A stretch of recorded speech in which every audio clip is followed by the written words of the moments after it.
to the weekend show. The excitement is always on the air every Saturday morning, and today is no different. My name is Oluchi America. Thank you for sticking with ABS. Yes, and I am David Opopasilo, welcoming you again to another session, another beautiful time that we spend here every Saturday morning with you. Without wasting much time, we'll start with the press review this morning.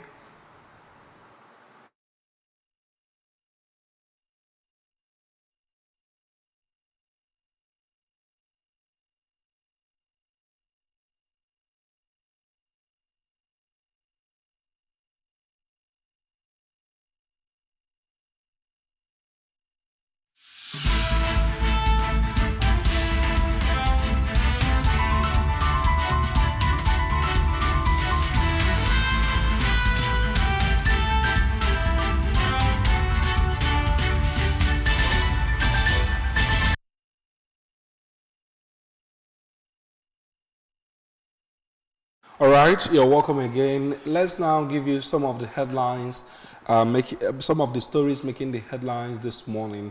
From ABS website, we have the story. Today is International Women's Day. Anambra State Assembly Speaker Udeze calls for protection of property rights of women, girls. We also have Anambra Women Affairs Ministry, supporters of good governance, hold roadwork to sensitize people against crime.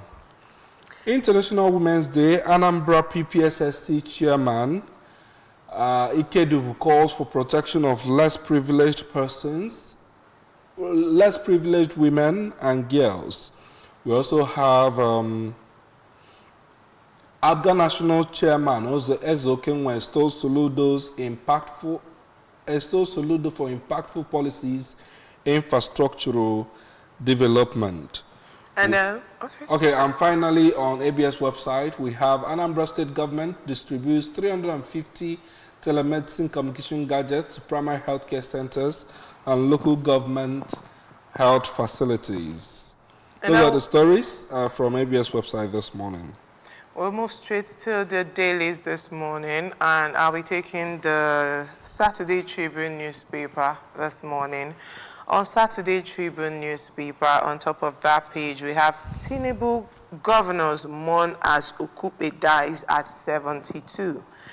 PDP condemns Natasha's suspension, and we have the major rider. Lagos Assembly is a private enterprise. The owner hires, fires at will, says Bode George.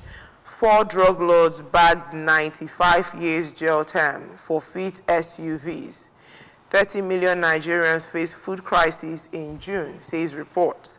KB holds mass wedding for 300 couples. And finally, the last but not the least story on this paper is a new Alafin begins 21-day installation rights.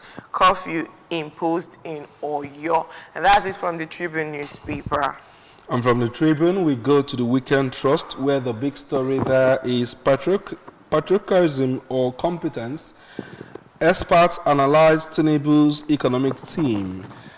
Inside story of Buhari's relocation to Kaduna home.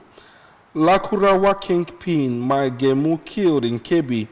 Ramadan, how economic crunch is changing households' menus. Drug kingpins jailed for 95 years for feed jeeps, other assets. Those are the major stories on the Weekend Trust this morning. Up next will be the Punch newspaper this morning, and on top of that page we have still the same story on Okupe's death. Tinubu governors orders pay tributes as ex-presidential spokesman Okupe dies. And then we have Adeleke petitions. EFCC alleges ex-governor Oyetola stole $20 million, 1.5 million naira. We also have Ekiti worshippers kick out Anglican priests over leadership style. Natasha's suspension is the major rider of the paper. Federal government intervenes as female coalition threatens showdown. Engaging parties to temper justice with mercy, says Women Affairs Minister. Kogi lawmakers suspension unjust, undemocratic, says coalition. And then we also have, I now live in regrets after boyfriend poured acid on me. This is by digital marketer. Quite sad. Tinubu rejects 942 billion naira census budget, proposed use of core members. Hidden scars, how older female relatives prey on young boys for sexual pleasure.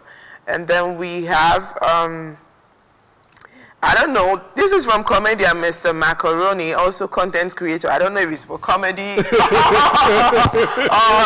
it's actually true. He said, I am a virgin, not prepared for romantic relationship. Mr. Macaroni. And then the final story there is 3 arrested for Lasu's graduate mother after Punch newspapers report. That is from Punch this morning. And finally, on the Guardian weekend, while protection laws can't tame abuse of children, VC appointments, stakeholders lament absence of merit, assault on due process. Sunset for matriarch of Nigerian literature, Mabel Shegun at 95. Harvest of spiritual engagement as Muslims, Christians fast simultaneously. International Women's Day 2025 calls for gender equity, protection of women's rights resonate. Concerned Nigerians urge federal government to adopt amicable resolution over Mambila hydro dispute. And finally, can varsities trigger development amid economic crisis? Those are the major stories that we have on the front page of the Guardian weekend this morning. And I almost said no paper remembered International Women's Day. I'm happy for the Guardian newspaper. Yeah. I'm happy for the Guardian newspaper. I almost said that. So we really want to wish you happy International Women's Day. Don't worry, right here at ABS, you know we remember celebrations like that. We have loads and loads in stock for you today. But before then, we want to remind you that to stay abreast of happenings in Anambra State and to read up the body of those headlines, making it on ABS website. All you have to do is stick with ABS television, stick with ABS radio stations, and with our digital platforms. For the dailies, visit the vendor closest to you or the website or socials of those daily companies. All right, now stay with us as we move over to our discussion segment this morning.